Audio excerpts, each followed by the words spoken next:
Hollywood, California, 1935. Cary Grant is 31 years old and on his way to becoming the most famous leading man in the world.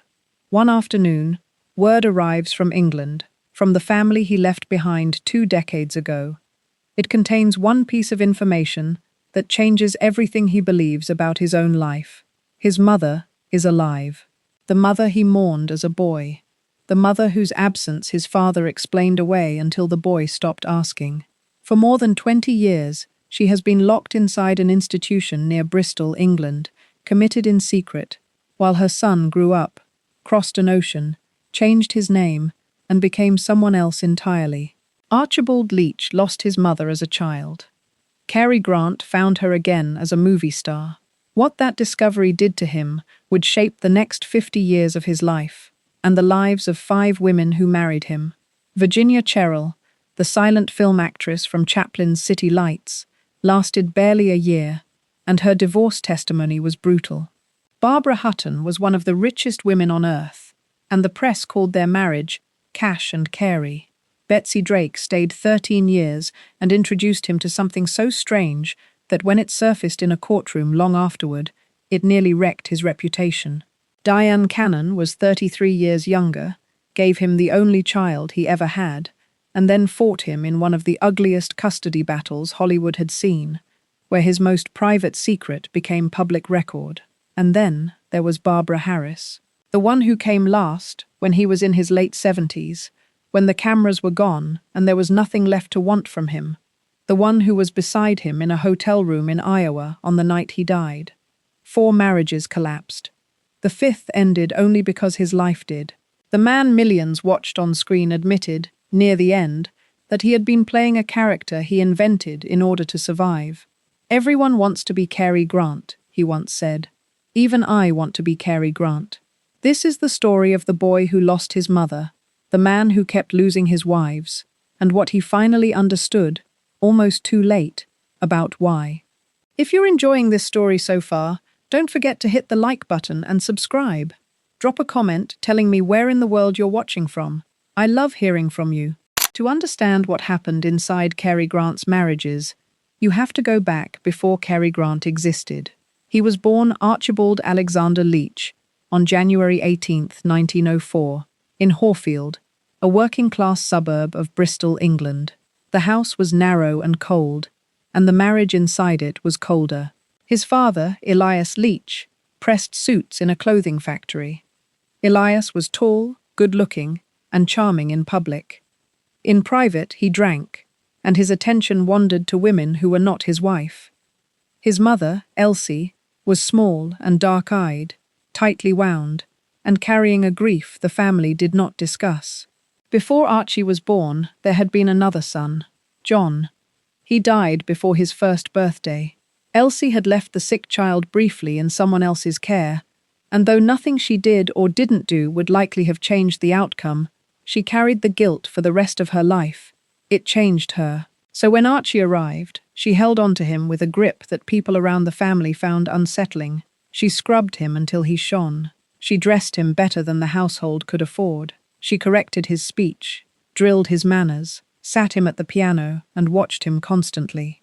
He was her second chance at a son, and she treated him like something that might be stolen if she looked away.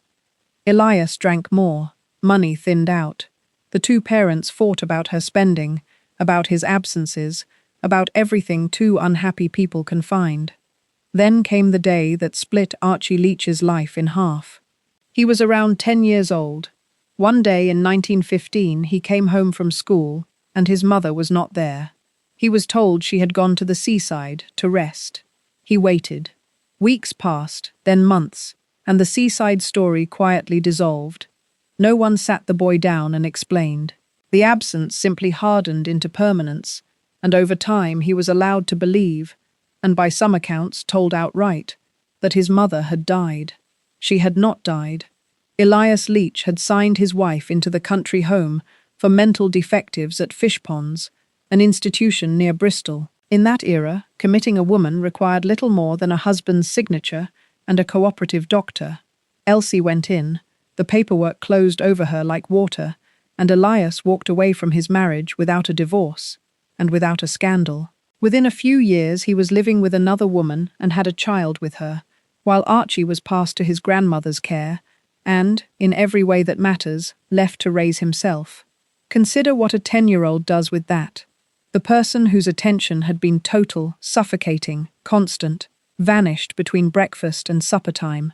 There was no funeral, there was no grave, there was only a story that kept shifting, told by a father who smelled of drink and would not meet his eyes. Grant himself, decades later, drew the straight line for us. He said he spent his adult life expecting the women he loved to vanish and punishing them in advance for it. He put it in one sentence that biographers have quoted ever since. He had been making the mistake of thinking that each of my wives was my mother. Keep that sentence in mind. It is the key to every chapter that follows. The abandoned boy did what a certain kind of wounded child does. He performed. Bristol had a grand theatre, the Hippodrome, and young Archie found his way backstage. He ran errands, helped the electricians with the lights, and breathed in a world of ropes and trunks and grease paint that was warm and loud and alive. Everything his home was not.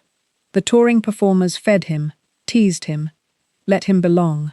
At 14, he signed on with the Bob Pender Troupe, a travelling company of acrobats, tumblers, and stilt walkers. There is a piece of family lore that he first ran off to join them, even earlier, and his father dragged him back. Either way, by 1918, he was a working acrobat. The training mattered more than anyone could have guessed. He learned to fall without being hurt. He learned timing, the physical kind, the kind you can't fake. He learned to hold a crowd's attention without saying a single word, which was convenient, because his Bristol accent would have given him away instantly. Decades later, film critics would marvel at Cary Grant's physical grace, the way he could tumble through a screwball comedy, like Bringing Up Baby, without ever losing his dignity. That grace was built in English music halls by a boy with nowhere else to go. In July 1920, the Pender Troupe boarded the RMS Olympic, sister ship of the Titanic, bound for New York. 16-year-old Archie Leech sailed with them. Also aboard, in first class, were Douglas Fairbanks and Mary Pickford, returning from their European honeymoon, then the two most famous movie stars alive. The teenage acrobat contrived to meet Fairbanks on deck. He studied the man's tan, his ease, his grooming, his effortless friendliness, and filed every detail away like a thief casing a house. When the troupe finished its American tour and sailed home, Archie stayed behind. What followed was nearly a decade of grinding, unglamorous survival. He walked on stilts at Coney Island to advertise a resort. He toured small-time vaudeville circuits through towns whose names he forgot. He sold ties. He escorted society women to dinners for pocket money, and learned at those tables how the rich held a fork and told a story. Slowly, the Bristol accent sanded down into something new, that clipped, musical, mid-Atlantic voice that belonged to no country on earth, because the man being built belonged to no country on earth. By the late 1920s, he was landing roles in Broadway musical comedy, where producers liked the jawline and forgave the singing. In 1931, he appeared in a play called Nicky, opposite Fay Wray, playing a character named Carrie Lockwood. Hollywood scouts noticed. Paramount offered a contract, and then told him the name Archibald Leach would not do. He kept the Cary. From a studio list of acceptable surnames, he chose Grant. The transformation was deliberate, total, and, by his own account, conscious. New name, new voice, new posture, new past. He said it plainly in later life. I pretended to be somebody I wanted to be, and I finally became that person. Or he became me. The rise was fast. He held his own opposite Marlene Dietrich in Blonde Venus in 1932. Then Mae West, at the height of her power, saw him on the Paramount lot and picked him for She Done Him Wrong. The picture was a sensation. By 1933, Cary Grant existed, a beautiful, unplaceable, self-invented man with a manufactured voice, immaculate suits, and a dead mother who was not dead. That was the man who now fell in love for the first time, and he fell the way he would fall every time afterward, completely, instantly, and with his hands already tightening. If you have ever seen Charlie Chaplin's City Lights, you have seen Virginia Cherrill. She played the blind flower girl, the face at the center of one of the most celebrated final scenes ever filmed. She was blonde, luminous, Illinois-born, already once divorced, and by 1933, one of the most pursued young women in Hollywood. Cary Grant met her that year, reportedly at a premiere, and was gone within the evening. The courtship was intense and possessive from the start. When Virginia traveled to London, Grant followed her across the Atlantic. They married there, at the Caxton Hall Registry Office, on February 9, 1934. He had just turned 30. It was his first return to England as Cary Grant rather than Archie Leech, and the Bristol papers ran proud stories about the local boy made good. The marriage began coming apart almost before the ink dried. Away from the cameras, Virginia found herself living with a man nothing like the breezy charmer on screen. He was jealous, and not mildly. He wanted to know where she went, whom she saw, why she was 10 minutes late. He questioned her clothes, her friends, her spending, even as he was earning many times what she was. He drank, and the drink made him sullen, suspicious, and cutting. He would withdraw into black silences that lasted days. Friends from that period described a man who seemed certain his wife was about to leave him, and who behaved in precisely the ways guaranteed to make it happen. That is the machinery of the abandoned child running in an adult body. He expected desertion, so he gripped tighter, and the grip drove her out the door his fear had already propped open. Virginia left him before their first anniversary. She initially fled to her mother's, came back, and left again. In the divorce proceedings in Los Angeles in March 1935, her testimony was blunt and damaging. She testified that Grant drank excessively, that he was sullen and controlling toward her, and she alleged that he had struck her. Those were her sworn statements. Grant, for his part, never accepted that portrait of himself, and to the end of his life spoke of the marriage as a mutual disaster between two young people who should never have married. The judge granted the divorce on March 26, 1935. The marriage had lasted 13 months. One more piece belongs to this chapter, and it has to be handled carefully because the record genuinely conflicts. During the separation, in late 1934, newspapers reported that Grant had been found unconscious at his home after taking pills, and the phrase "suicide attempt" appeared in print alongside his name. Grant's own version, told with a shrug for the rest of his life, was that it had been a drunken misadventure, an idiotic stunt after too much whiskey, blown up by the press. Which version is true was never settled, and the only man who knew took the answer with him. What no one disputes is the state he was in. Friends who saw him in early 1935 described a man hollowed out, humiliated in the papers, convinced he was unlovable, drinking alone in a rented house. He was 31 years old, and the first woman he had let himself love since childhood had vanished from his life, this time with lawyers. And that is the precise moment the news from England arrived. In late 1935, Elias Leach died in Bristol, his body wrecked by decades of heavy drinking. He was in his early 60s, and in the settling of his father's affairs, through family and solicitors, Cary Grant learned the secret his father had guarded for 20 years. Elsie Leach was alive. She had been alive the entire time, inside an institution a few miles from the streets where Archie had grown up, while her son mourned her, crossed an ocean, and became the most charming man in America. Grant moved quickly. He arranged her release from fish ponds, paid for her care, and eventually established her in a house of her own in Bristol. Then he went to see her. Picture that reunion, because no camera recorded it. He had last known her as a 10-year-old boy named Archie, in short trousers with a Bristol accent. He walked back into her life as a 32-year-old international film star, with a manufactured voice, a California tan, and a face she knew mostly from photographs in magazines she had never been allowed to keep. She had lost more than 20 years of her life to a locked ward and a husband's signature. He had spent those same years constructing a human being from spare parts. The relationship that followed lasted the rest of her long life, and it never became simple. He visited her whenever he crossed the Atlantic, wrote to her, telephoned, and supported her in comfort. She refused, always, to move to California. She stayed in Bristol, kept her own counsel, remained sharp-tongued and difficult into extreme old age, and called him Archie until the day she died in 1973, at 95. He was in his late 60s by then, retired from films, and he grieved her hard. By every account they loved each other, and by every account the missing years were never bridged. He confessed late in life that he was never certain his mother understood or cared who Cary Grant was supposed to be.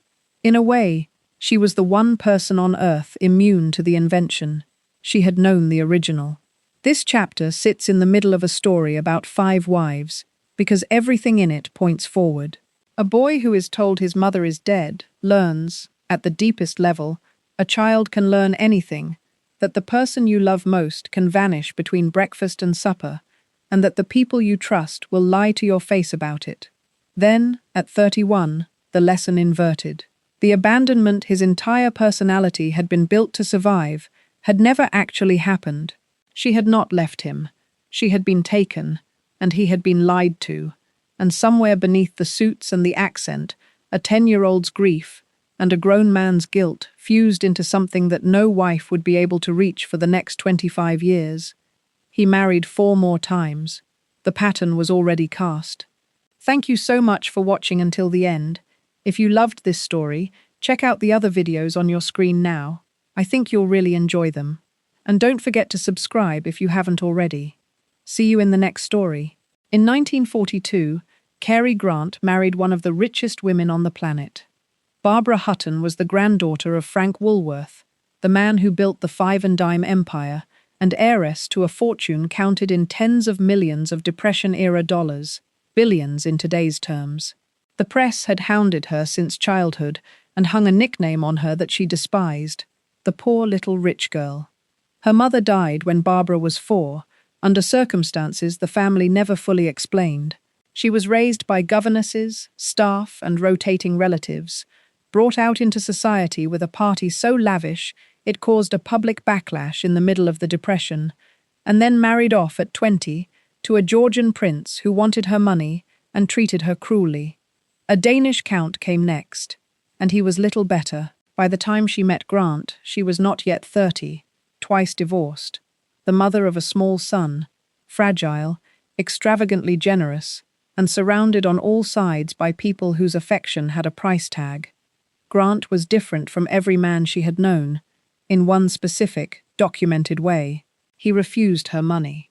Before the wedding, his lawyers made it formal. Grant waived any claim to the Woolworth fortune. He signed away everything. He could afford the gesture, and he wanted the record to show it. By 1942, he was one of the highest-paid actors alive, and, unusually, a free agent. He had walked away from the studio contract system years earlier, chosen his own pictures, and negotiated his own percentages, a move so far ahead of its time that half of Hollywood thought he was insane, and the other half quietly envied him. Money, for the boy from Horfield who had sold ties and walked on stilts, was safety, and he guarded his own with a working man's care.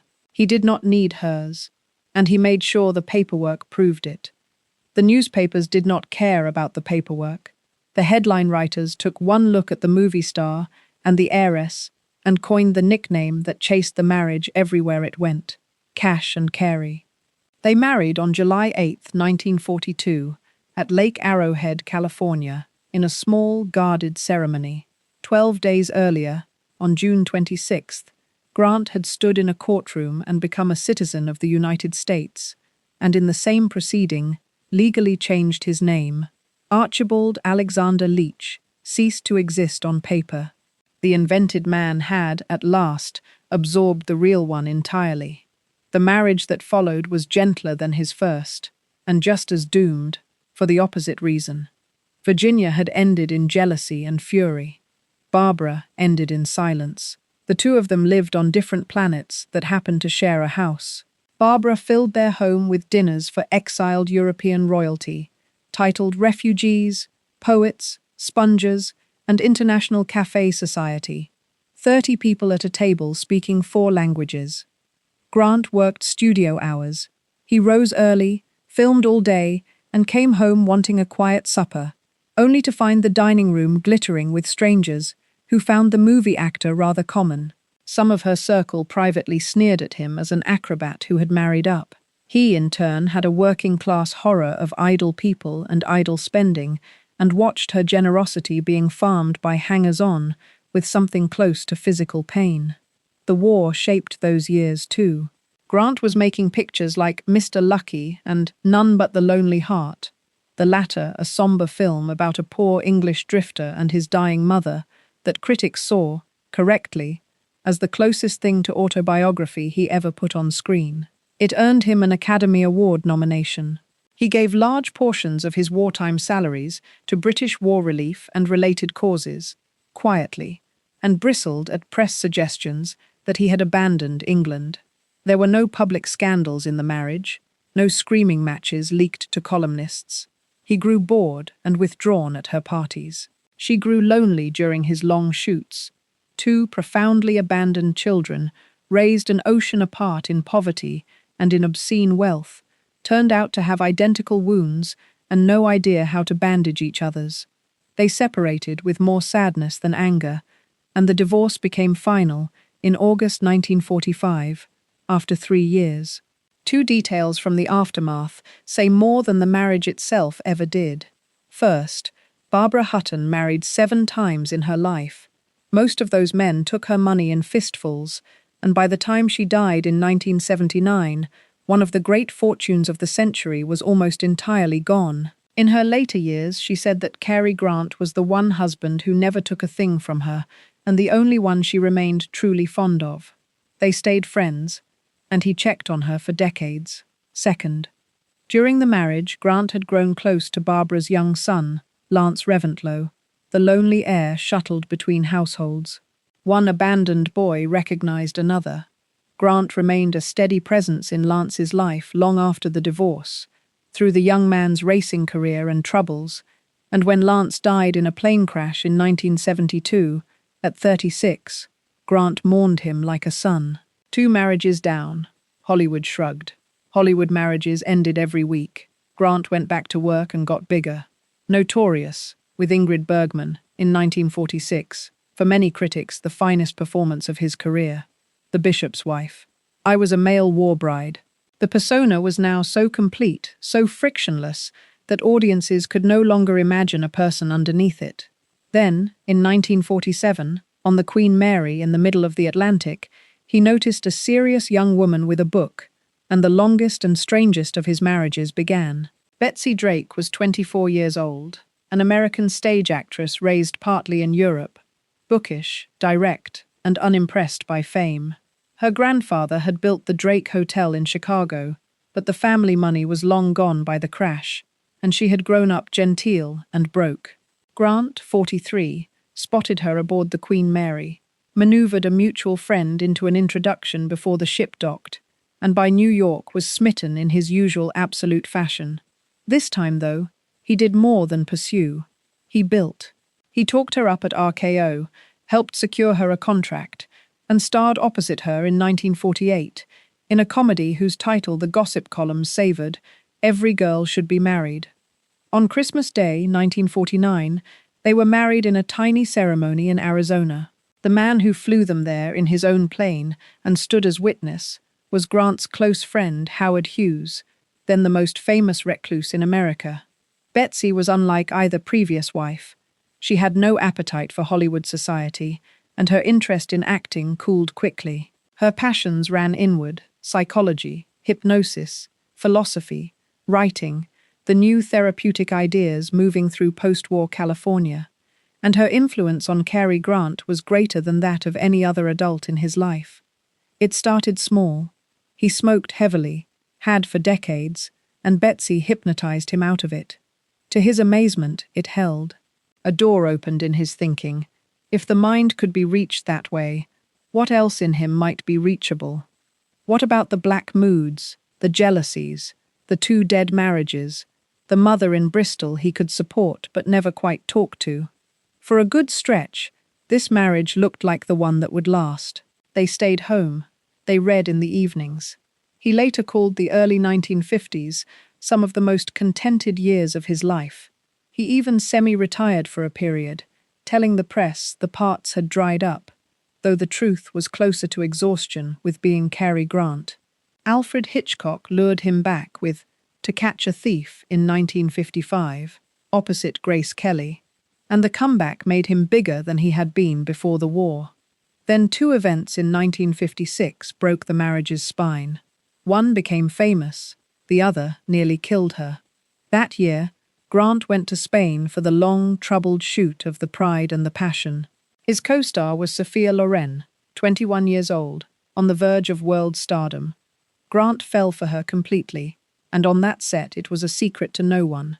This was no rumor manufactured by columnists. Loren herself, in her memoir decades later, wrote about the seriousness of his pursuit, which reached the point of him discussing marriage while his wife waited at home. Loren, half his age and wiser about her own life, ultimately chose Carlo Ponti, the producer she stayed with until his death. Grant came back from Spain, distracted, guilty, and changed, and Betsy, who missed very little, understood exactly what had happened. When he and Loren were cast together again the next year in Houseboat, a film Betsy had originally been attached to write, the wound reopened in the most public way possible. And while he was in Spain falling in love, Betsy nearly died. In July 1956, sailing home to New York after visiting him, she was a passenger on the Italian liner Andrea Doria. Off Nantucket, in heavy fog, the Andrea Doria collided with the Swedish ship Stockholm and sank. 51 people died. Betsy Drake got off in the lifeboats, having lost her jewelry, her belongings, and a manuscript to the bottom of the Atlantic. Her husband was on a film set an ocean away, preoccupied with his co-star. The marriage never regained its footing, yet, tellingly, neither of them hurried to end it. They separated in 1958 and stayed married on paper for 4 more years, still fond, still entangled. The divorce became final in August 1962. 13 years, the longest of his 5 marriages. In the settlement and after, Betsy never cashed in, never wrote the tell-all she could have sold for a fortune, and spoke of him for the rest of her long life with careful, guarded affection. But the most consequential thing Betsy Drake ever did for Cary Grant happened during those drifting final years, and it is the thing that would detonate in a courtroom a decade later. Betsy, always searching, had found her way to a small group of Beverly Hills psychiatrists experimenting with a radical new tool in psychotherapy. It was legal then, administered in controlled clinical settings under a doctor's supervision. The tool was a compound most Americans had never heard of in 1957, lysergic acid diethylamide, LSD. She underwent the therapy first, found it valuable, and told her husband what it had shown her. And so, beginning in the late 1950s, Cary Grant, the most controlled and impeccable man in American film, began weekly LSD sessions under psychiatric supervision at an institute in Beverly Hills. Over the following years, by his own count, he took roughly 100 trips. What he said the sessions did to him is best kept close to his own framing. They broke him open.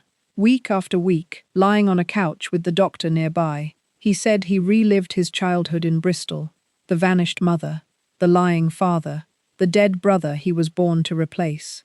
The mask he had been maintaining, muscle by muscle, since 1931. He came to believe, and said so out loud, that he had spent 30 years hiding inside an invention, demanding that his wives love a man who did not exist, and hating them when they could not find him. He described touching utter insanity in himself, and coming out the other side into something like peace. He credited the therapy, flatly, with saving his life. Then he did something almost unimaginable for a star of his magnitude in 1959. He told the press. He spoke about the treatment to a journalist, and the story of the new Cary Grant, reborn through a psychiatric wonder drug, ran in national publications while North by Northwest was in theaters. the best-dressed man in America, announcing he had taken a psychedelic 100 times and finally met himself. The studio publicists nearly fainted. The public, mostly, was fascinated. He believed he was cured. He told friends he was ready, at last, to love a woman as himself rather than as the performance. Ready to be a husband instead of a leading man. Ready, though he was now in his late 50s, to be a father. He was about to get the chance to test all of it. Because on a television screen he had already noticed a young actress with a wide smile and an unguarded laugh. She was 25 years old when he first saw her. He was 58. Her name was Diane Cannon, and the marriage they were heading toward would give him the great joy of his life, the worst humiliation of his life, and the end of Cary Grant, movie star, altogether. He saw her first on television in 1961 and had his people track her down. Diane Cannon was a working actress from Washington State, born Samil Diane Friesen, quick, warm, and funny, with a career just beginning to move. When she was told Cary Grant wanted to meet her, she assumed it was a joke, and then she kept him waiting anyway. The courtship that followed ran nearly 4 years, and it ran entirely on his terms. He was charming beyond anything she had encountered, attentive in a way that felt like standing in warm light. He was also, she would say later, a man of moods and control, opinions about her clothes, her makeup, her friends, her career, delivered with such grace that it took her years to recognize them as commands. Twice she tried to break it off. Twice he reeled her back. They married quietly on July 22, 1965, in Las Vegas. He was 61, she was 28. The press went happily insane. 7 months later came the event that Grant called, without hesitation, the most important of his entire life. On February 26, 1966, at a hospital in Burbank, Diane gave birth to a daughter. They named her Jennifer. Cary Grant, 62 years old, 4 marriages deep, the man who had spent half a century performing ease, stood in that hospital and wept. He kept the newspaper from that day for the rest of his life. And then he did something that stunned the industry. He quit. That same year, after finishing a comedy called Walk, Don't Run, Cary Grant retired from motion pictures. No farewell tour, no announcement carved in stone. He simply never made another film, and turned down every script, every fortune, every director who begged, for the remaining 20 years of his life. His stated reason never changed. He wanted to be with his daughter. The invented man had found the one role that made the invention unnecessary. The marriage, though, was already dying. It had barely lived. Inside the house, according to Diane's later accounts, the warm light had narrowed to a beam of scrutiny. He dictated what she wore and ate, ran the household like a set, and swung between tenderness and cold fury. He was still, periodically, using LSD, and she said the aftermath of those sessions frightened her. She was a 28-year-old new mother, married to a 62-year-old force of nature, who had spent decades being obeyed. In the 16 months after the wedding, the marriage produced one miracle, and then collapsed under its own weight. Diane took the baby and left in 1966. She filed for divorce, and in March 1968, the case went to trial. What happened in that Los Angeles courtroom was the public humiliation of Cary Grant. Divorce law then required grounds, and Diane's lawyers supplied them in detail. She testified that Grant was subject to violent mood swings and yelling fits, that he had struck her, that he had spanked her, as she put it, when she disobeyed him. And she testified about the LSD, the years of it, the frequency of it, and her fear of what it did to him. Her attorneys called him an unfit father whose drug use endangered the child.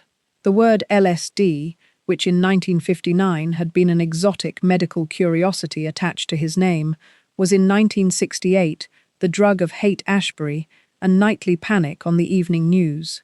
The headlines wrote themselves, and they ran everywhere on Earth.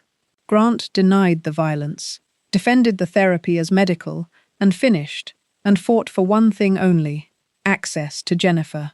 The court granted Diane the divorce and custody in March 1968, with Grant receiving visitation. The marriage had lasted, on paper, less than 3 years. meaningfully, about one. He never entirely forgave the public airing, and for years relations between the two were ice.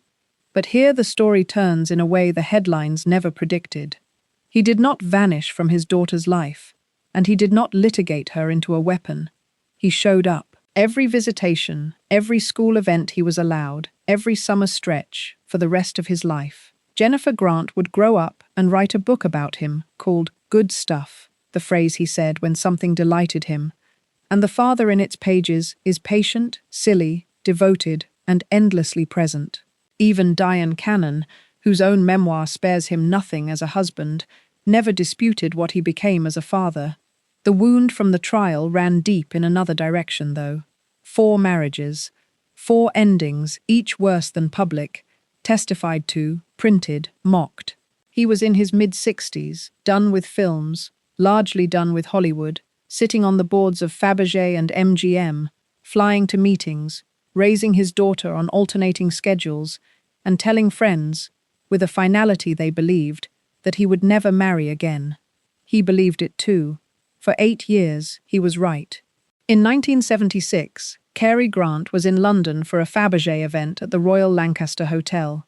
Handling the arrangements was the hotel's public relations officer, a composed, dark-haired Englishwoman in her mid-20s named Barbara Harris. She knew who he was, obviously. She was also entirely unflustered by him, and he noticed that first. She had grown up partly in East Africa, where her father worked, and had a directness and self-sufficiency that read nothing like Hollywood. He was 72. She was 25, younger than his daughter's future age at his death, younger than 3 of his 4 previous wives had been at their weddings, and the cynical math was obvious to everyone.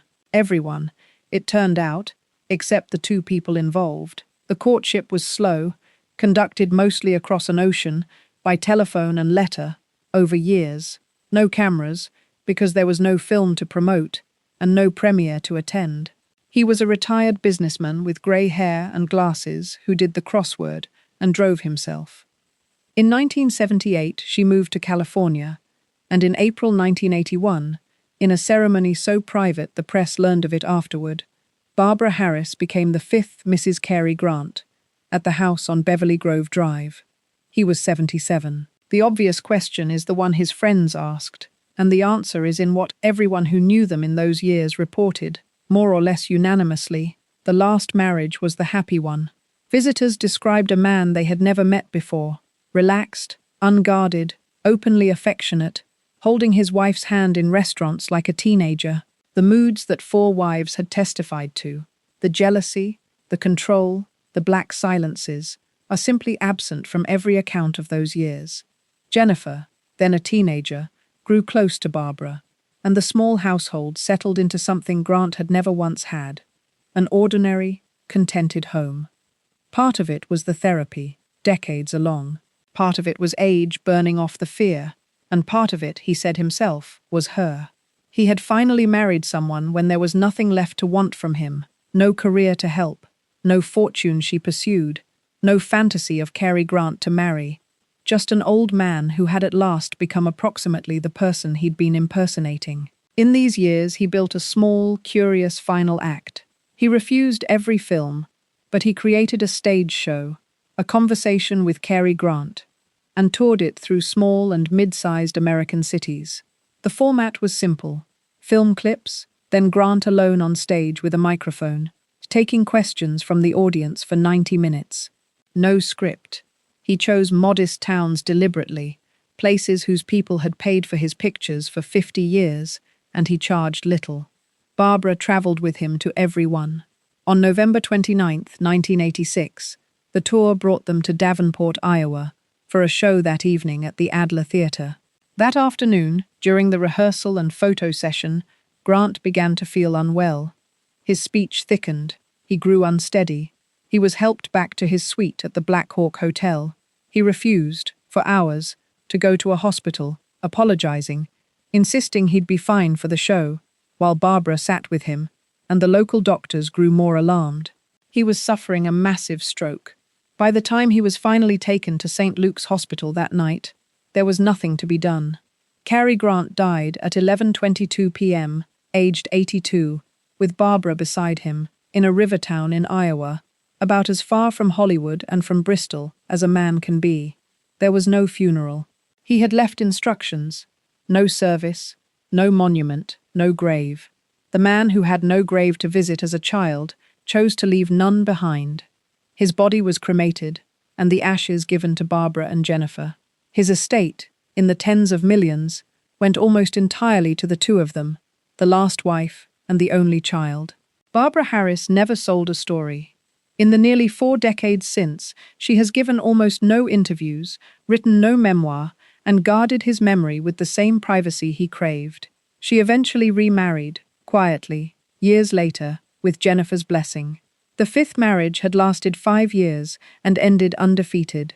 Line the 5 of them up, and the pattern Grant himself identified is visible from any distance. Virginia Cherrill met the wound at its rawest. An invented man of 30 who had never once examined the boy inside, and she caught the full force of his terror of abandonment. 13 months. Barbara Hutton, the other famous orphan, shared the wound too exactly.